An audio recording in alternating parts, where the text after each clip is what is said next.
प्रधानमंत्री ने इतना संकेत तो दिया है कि युद्ध अगर लंबा चलता है तो स्थिति गंभीर हो सकती है। और आप विपक्ष का सवाल यह है कि किसी भी गंभीर स्थिति से निपटने के लिए फौरी इंतजाम क्यों नहीं है? फौरी इंतजाम क्यों है, पहले से इंतजाम क्यों नहीं है, जबकि आपको 2 महीने पहले से इस युद्ध की आहट थी? अनुराग जी, बात ठीक है, पहले से इंतजाम अगर ना होता तो आज हमें तेल की दिक्कत हो रही होती, है ना। पहले से इंतजाम ना होता, अगर हमने इस आसन्न युद्ध के खतरे को भांपा नहीं होता, अरे भाई टीएमसी वाले बोलते ही रहेंगे क्या यार। नहीं, ताली और थाली कब बजाना ये भी थोड़ा बता दीजिए ना, ये भी बता दीजिए। ताली थाली संकट में है, कोरोना का संकट चल रहा है, महामारी चल रही है, जैसी संकट चल रहा है, देश विश्व। अरे कोरोना में पूरे विश्व की मदद की है भाई, हमने कोरोना में पूरे विश्व की मदद की है। कोरोना संकट कह देने से मतलब नहीं है कि उस संकट का सामना हम नहीं कर सकते, हम ये कहना चाह रहे हैं। ब्रिगेडियर खन्ना कुछ कहना चाह रहे हैं। ब्रिगेडियर, मैं अनंत आता हूं आपके पास। ब्रिगेडियर खन्ना कुछ कहना चाह रहे हैं, उनकी बात सुनना इंपॉर्टेंट होगा, टेक्निकल बात होगी। और जी ब्रिगेडियर खन्ना, मैं आ रहा हूं आनंद जी, पर थोड़ा सा हट के मैं बोलना चाहूंगा जी। मैं क्योंकि इस देश का एक आम नागरिक भी हूँ और मुझे बहुत दुख लगता है, मैं वाकई बोल रहा हूँ, मैं दिल से सभी आम नागरिक हैं सर, कोई खास नहीं है। नहीं, पर इतना दुख लगता है इस देख के कि जो ये आपदा आई है, तेल का संकट आया है, ये क्या हमने बनाया है या सिर्फ हम ही इफेक्टेड हो रहे हैं? ये तो जितने देश इफेक्ट हो रहे हैं, सभी हर जगह यही क्राइसिस है।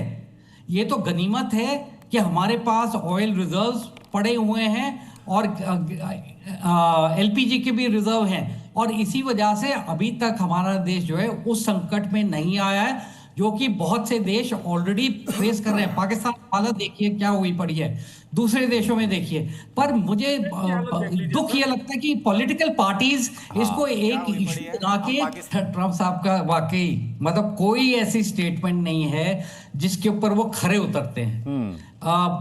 मैं तो इनफैक्ट ये झूठे तो है ही हैं, साथ में मैं तो उनको एक इंटरनेशनल गुंडा मानने लगे हूं, क्योंकि जिस तरह से, नहीं वाकई बता रहा हूं मैं, आप देखिए वेनेजुएला में उसके उनके एक सर्विंग प्रेसिडेंट को उठा के ले गए। ये गुंडागर्दी, शरेआम गुंडागर्दी नहीं है तो और क्या है? ठीक है खन्ना सर, मेरे पास समय कम है। अनंत विजय, अब ईरान ने साफ इनकार कर दिया कि कोई बातचीत नहीं हुई है और ट्रंप का इस तरीके का बयान उनकी कमजोरी को दर्शाता है। मैं जो कह रहा था कि वैश्विक दबाव के आगे कहीं ट्रंप ही तो नहीं झुके हैं। नहीं, मैं इसलिए मैं कह रहा था ना कि बहुत अर्ली है इस पर टिप्पणी करना ट्रंप पर, क्योंकि उस समय तक ईरान का बयान नहीं आया था। ये माइंड गेम खेला जा रहा है और माइंड वॉर चल रहा है, एक तरह से बयानों की लड़ाई भी चल रही है।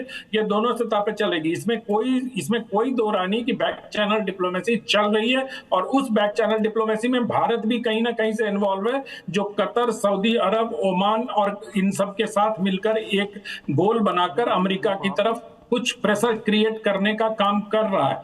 इसलिए मुझे लगता है कि अभी थोड़ा समय है, थोड़ा और देखना चाहिए। लेकिन अच्छी बात यह हुई अनुराग जी कि ट्रंप साहब ने 48 घंटे का अल्टीमेटम वापस ले लिया। ये एक राहत की बात। लेकिन नवीन जिंदल जी, अब ये ईरानी विदेश मंत्रालय के हवाले से जो खबर आ रही विदेश मंत्री के हवाले से कि कोई बातचीत नहीं, इस खबर के बाद ये 48 घंटे का फिर अल्टीमेटम ट्रंप ने जो वापस लिया कि फिर से नहीं लगा दे वो इसे? नहीं, देखिए अनुराग भाई, वो ट्रंप क्या करेंगे वो भारत से पूछ के नहीं कर रहे हैं। ईरान क्या कर रहा है वो भारत से जानकारी लेकर के नहीं कर रहा है।